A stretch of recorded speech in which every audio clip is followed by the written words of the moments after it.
Hey guys, Joe from Extreme Terrain, and today I'm going to be reviewing and showing you how to install the Eibach Pro Truck Lift System Stage 1, fitting all 16 and newer Tacomas. Something like this is going to be perfect for the Tacoma owner that's looking to get a little bit more serious with their off-roading time and wants a kit that is going to give you that off-road performance without the sacrifice of ride quality. This kit features the Pro Truck Sport shocks. They have a 46mm nitro carbide steel piston rod, and overall, their design is perfect to cope with the abuse when doing some serious off-roading. They're monotube in their design, which is going to be great for balance. Something like that is going to be perfect for the Tacoma that's daily driven. It's going to give you that nice trade-off between dampening off-road, ride quality on-road, and resisting fade in all situations. And obviously this comes as a set of 4, so you get 2 rear shocks, 2 front struts. If your factory stuff is a little bit worn, this is going to be the perfect kit to replace and upgrade at the same time. We also have a set of front springs that are designed with a spring rate to accommodate a lift like this one. So again, we're getting that ride quality on-road and that suspension travel when off-road. Now these are just a little bit bigger. The kit includes some sway bar relocation brackets just so that everything clears. So all in all, these shocks and struts in combination with the springs are good for about 2.5 to 3 inches in the front and 0 to 1 inch in the back. Now the fronts are adjustable with this snap ring here. So if you have any extra weight in the front, like a heavy duty off-road bumper, even with a winch, you can move that snap ring up and it'll change the spring perch just to give you a little bit of extra accommodation for that weight. As far as tire sizing goes, we threw on our stock 30s, and obviously those clear in all situations. We also put on a pair of 33s, and in my opinion, they were just a little bit too big, but nothing that can't be remedied if you're willing to make a couple of cuts to the plastic trim inside the wheel well. In my opinion, I would stick to a 32 as the upper limit on something like this. So another great thing about this kit is it's going to correct that factory rake. Now all Tacomas and all trucks for that matter come out of the factory with a little bit of what's called rake, meaning the front sits lower than the rear. Now the idea there is to accommodate for any extra weight added in the bed, or if you're towing something, it would then level out. But if you're not doing either of those two things often, it's more of a looks thing. This is going to correct that and make the truck sit level as well as lifted.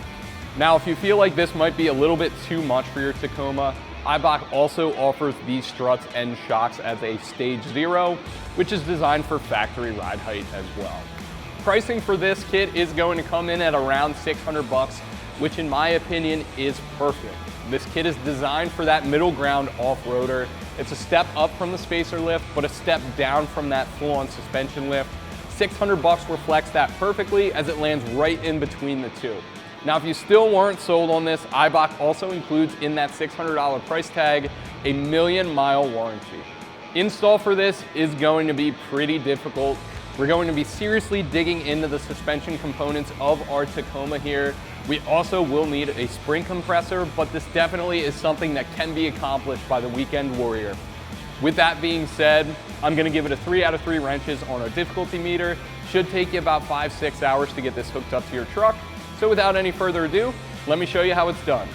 Tools we use for this install are going to be an impact, safety glasses, extension, hammer, needle nose pliers, flathead screwdriver, PB blaster, channel locks, U-joint, pry bar, a basic socket set ranging from 21mm all the way down to 12mm, 6mm Allen key, 17mm wrench, 19mm wrench, 14mm ratcheting wrench, 17mm ratcheting wrench, small pry bar, ratchet, vice grips, and not pictured in this shot is going to be the spring compressor. The first thing we're going to work on today are the sway bar relocation blocks. Now in order to get at that a little bit better, we're going to drop the skid plate here. That's held on with a couple 12mm bolts. Now all this is going to do is move that sway bar forward about 1 inch or 2 just to clear our new oversized springs.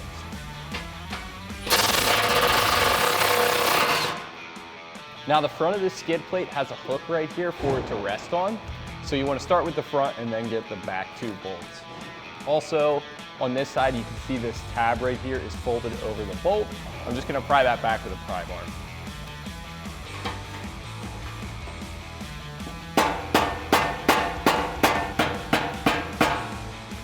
Not all Tacomas will be like that, obviously, but if you've used your skid plate before, chances are that's probably folded over.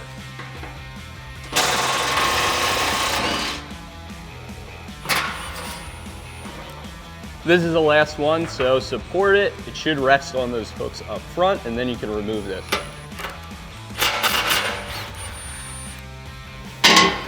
Then you can drop it down, remove it from the hooks, take it off the truck. So with that skid plate out of the way, we have a clear shot at our sway bar bracket right here. It's held on by two 14mm bolts. We're going to remove those. That'll allow us to drop the sway bar out of the way enough to install our relocation block.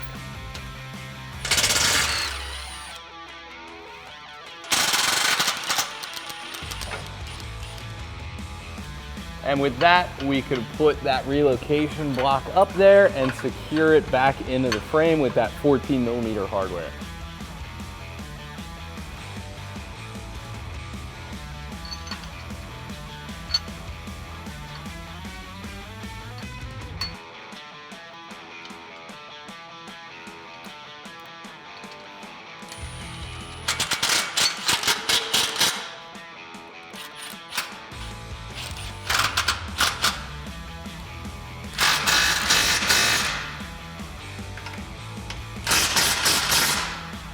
So I'm gonna pull the sway bar forward a little bit and get the new 17mm bolts started. Then we could put our bracket in place. You wanna make sure the channel is at the back, obviously. And then we're gonna do the same thing for the other side of the bracket.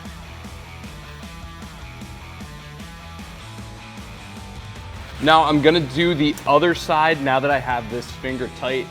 I want this wiggle room just a little bit, just to make the other side that much easier. So once you have that done, you can come back here and tighten down those bolts with a 17mm socket.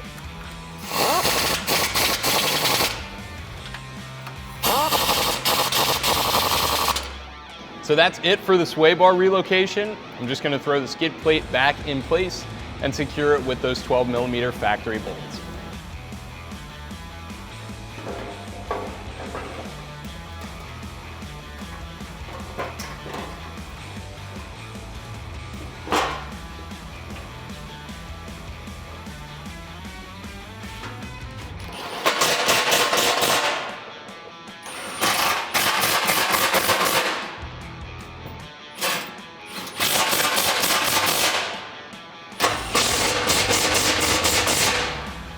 So you want to get that sway bar out of the way early. That's going to pay dividends later on when we need to get that sway bar out of the way in order to get our new strut on the truck. So next we can move on to getting that strut in the truck, and we need to start with some disassembly. First up is going to be the brake line and ABS line brackets. For the brake lines, it's a 12, and for the ABS lines, it's a 10.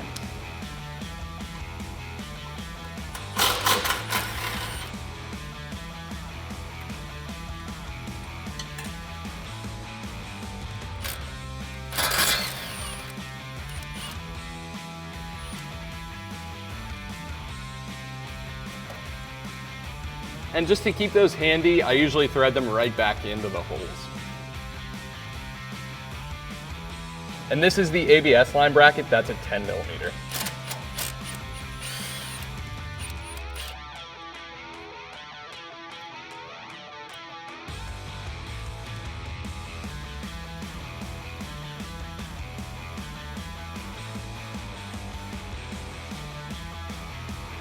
We're also going to loosen this bracket right here on the upper control arm with a pair of needle nose pliers.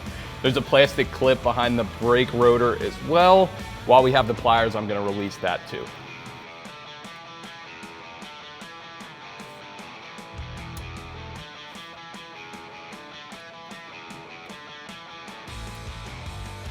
Next, we're going to work on the tie rod here.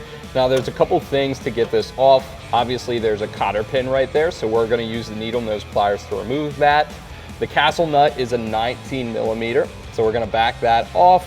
Not all the way though. I'm going to leave it on the threads just to protect it, because we're going to have to tap this collar here in order to release the ball joint.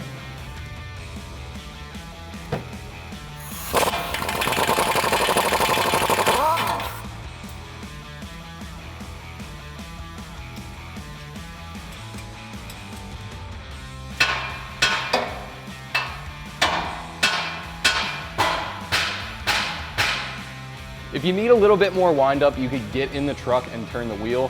That'll bring the ball joint out past the fender here and allow you to really hammer on it to get that out. But once it's free, you can grab that castle nut, remove it, and drop out the tie rod.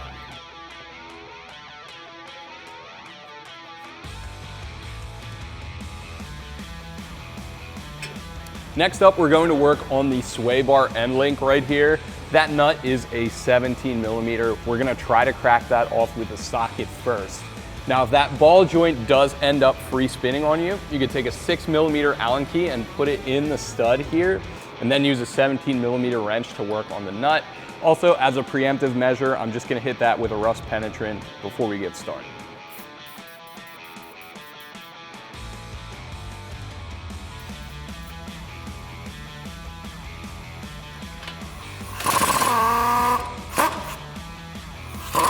And you can see what I mean. It's spinning on me, so I'm gonna hop over to the Allen key and wrench.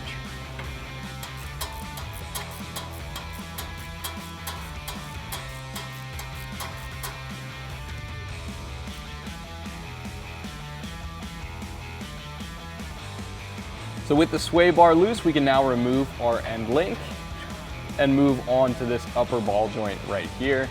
First off, we need to get that cotter pin out of the way.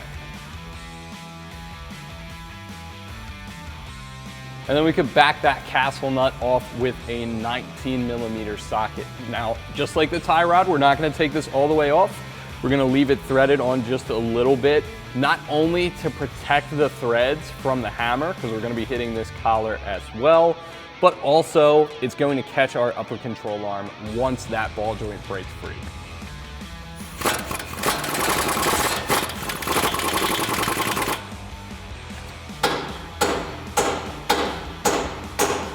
Now with that broken loose, we can pull down on the upper control arm and take that castle nut off.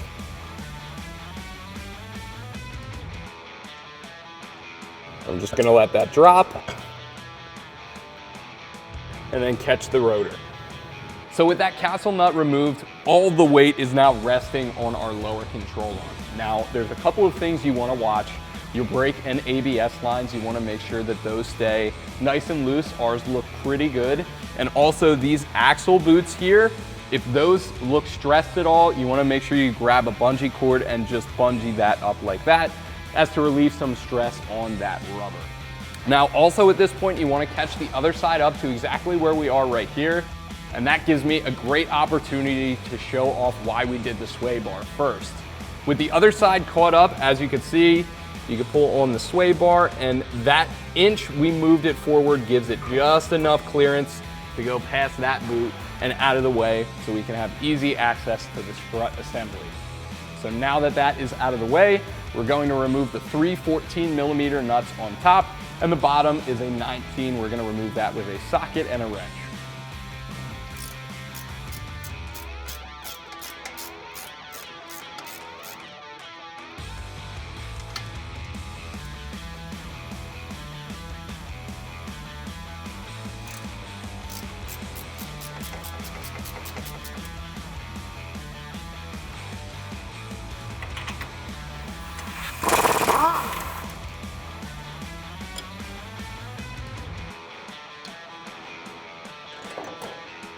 All that's left for us to do is pull out that factory strut assembly.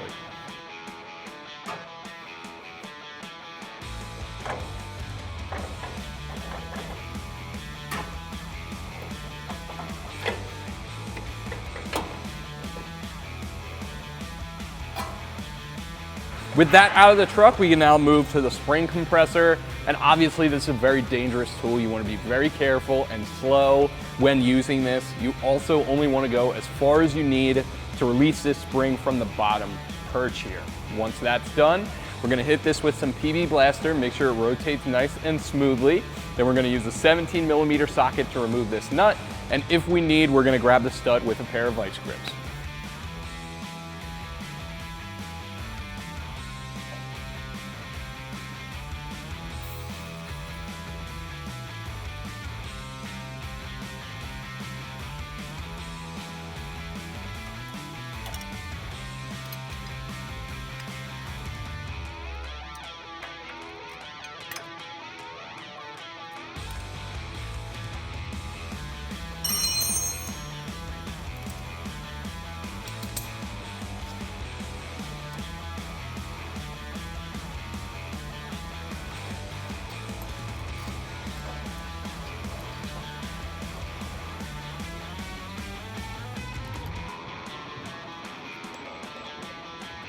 Once that nut is loose, you can unthread it the rest of the way, drop out your strut, and release pressure on this spring.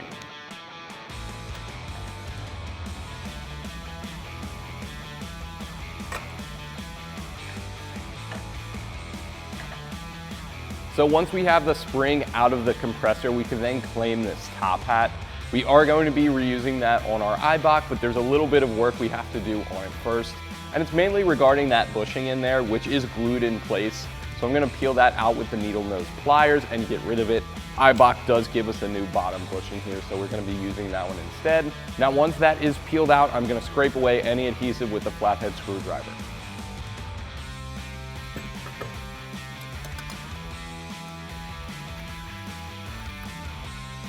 Now, if this adhesive is giving you trouble, some heat or solvent might help. And also, if you do scrape a little bit of the paint away on the bottom here, it would probably be a good idea to hit that with some black spray paint. So once you have that all cleaned up, you can put it on top of the spring. Now, before you compress this, you want to make sure it's all lined up just like they were from the factory. This rubber isolator here should line up with the end of the top of this last coil here. Once you have this all secure in the spring compressor, you can start to bring it together so we can put our strut in place.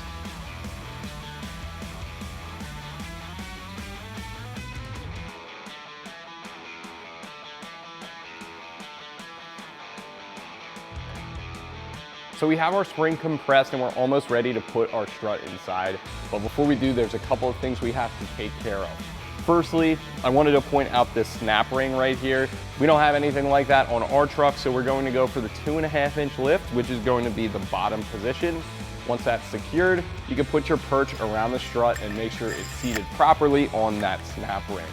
Now when we feed this up through the spring, again, just like the top, you want to make sure that last coil ends right here. I'm also going to remove this bushing and cup, and then we can feed this up through our spray.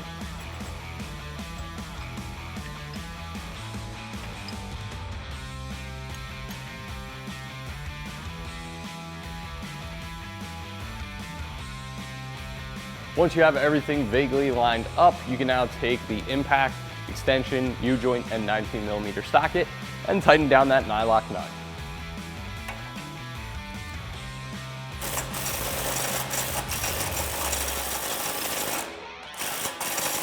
Once you have that nut tightened, you can then slowly release the pressure on the spring. And again, while you do that, make sure you keep an eye on this perch here and then it lines up with that last coil.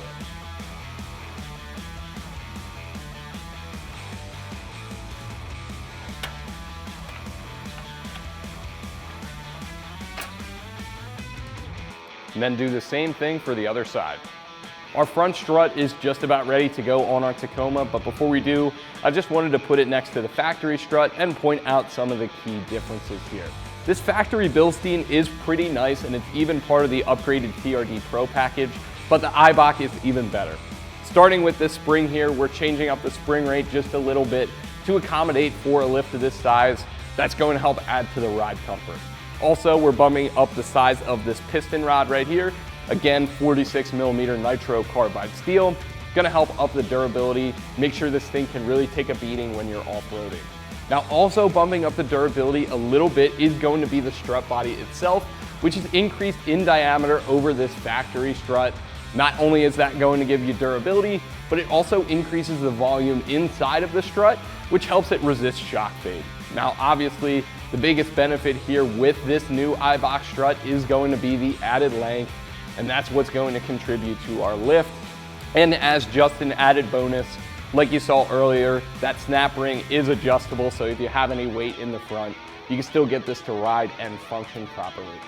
So now we're ready to put this on. Let's grab a 14mm ratcheting wrench, head back to the truck and get this in place.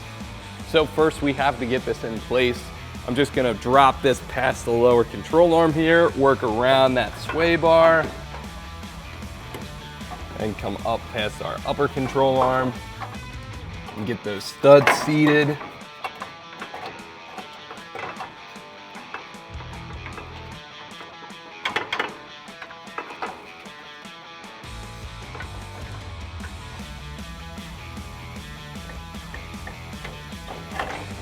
And pull down on the lower control arm and get it in place.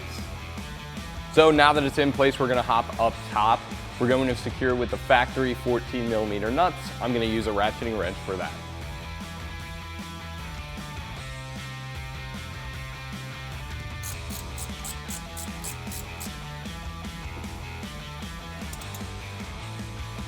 We're gonna put that factory 19mm hardware back at the bottom of the strut.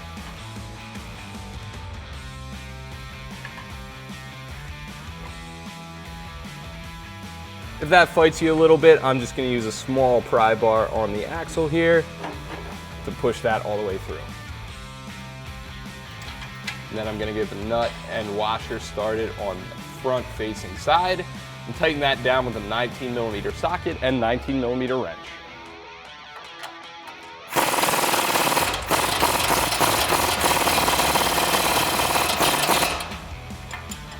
For the next step, I'm going to grab a bigger pry bar because we're going to focus on our upper ball joint here. I'm just going to pull the control arm down enough to get the pry bar started, then lift up the knuckle.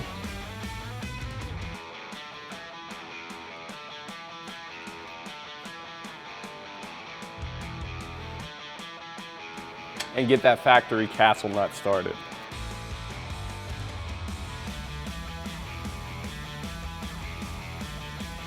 Now we're going to stick to the 19mm socket, just add a U-joint, get that ball joint tightened down, and then we can move over to the tie rod.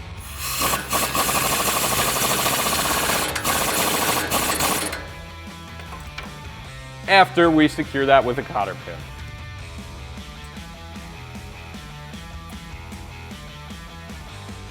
Just gonna move the rotor back, get that tie rod in place. Then secure it with the factory 19mm castle nut. And we're gonna do the same thing, tighten that down and run a cotter pin.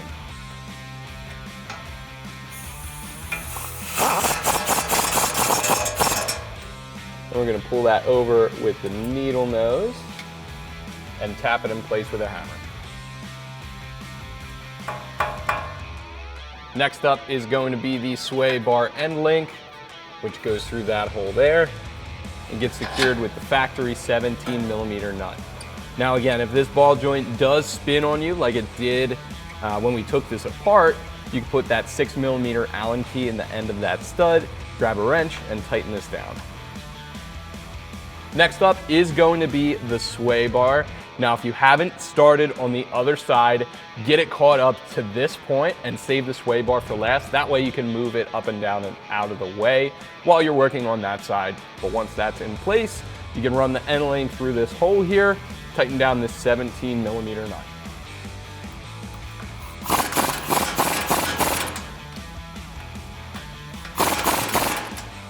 With all of those suspension components tightened down, our new Eibach kit is almost done in the front. All that's left for us to do is hit some ABS and brake line brackets. Again, that's a 10 and 12mm socket for those. We're gonna use channel locks to hit this crimp for the ABS line up top, and that clip behind the brake rotor is what we're going to hit first.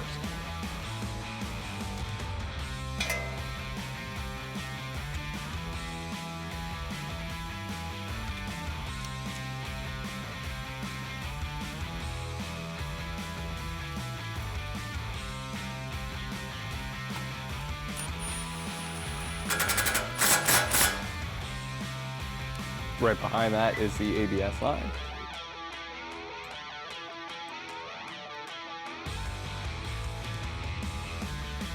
And for this ABS line, hop back to the 10, and then we'll hit the 12 up top.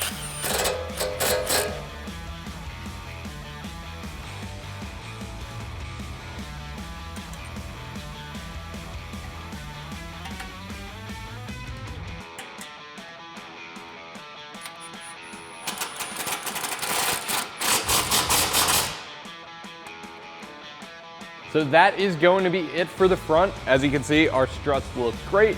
We got the Eibach logo facing toward the front. Same thing on the springs, everything looks good. We're gonna get the other side tightened up, then we can move to the back. The first tools we're gonna need back there are the 17mm wrench and 17mm socket. Those tools are gonna be for the bottom shock bolt, which we're gonna pull out right now.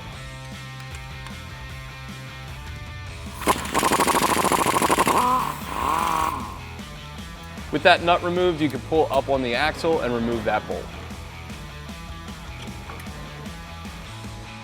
For the nut up top, you want to use a 14mm ratcheting wrench and then a pair of vice grips to hold that still.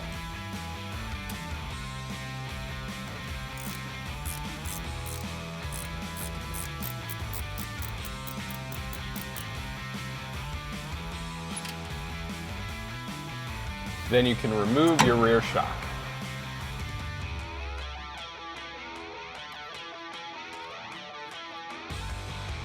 So with the factory shock off the truck, I just wanted to put it next to our new Eibach, which we're about ready to install, and point out some of the key differences here. And with these two next to each other on the table, the biggest and most obvious difference between the two is that they're reversed. The Eibach has the body at the top and the piston rod at the bottom, while this Bilstein has the body at the bottom and the piston rod at the top. Now the Eibach is the superior design here. Reason being is the body being at the top means the seal between it and the piston rod is at the bottom, which helps it stay lubricated. Now also contributing to that a little bit is going to be this dust boot here, which does seal a little bit better than the factory Bilstein. Dust and dirt can easily get inside these, which is especially a concern if you're planning on doing some serious dirty off-roading.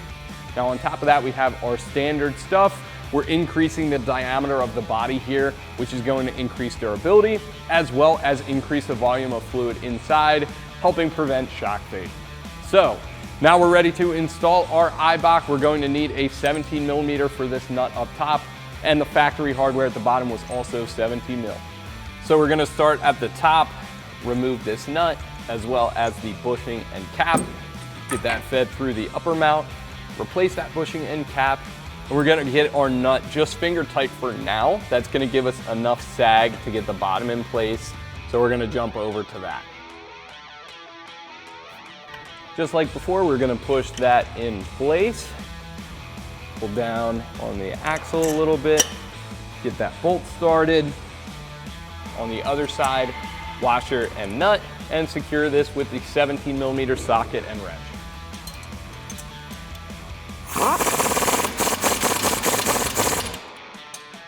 So bouncing back up to the top, we're going to use a 17mm ratcheting wrench and the vice grips from earlier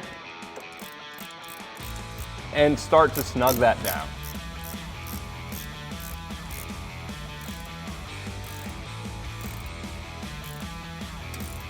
And that's going to be it for this side. We still have to get the other side, but after that's done, all you'll have to do is take the truck for a good alignment. And that is going to do it for my review and install of the Eibach Pro Truck Lift System Stage 1, fitting all 16 and newer Tacomas. Thank you for watching. I'm Joe. Make sure you subscribe for more videos like this one and all things Tacoma.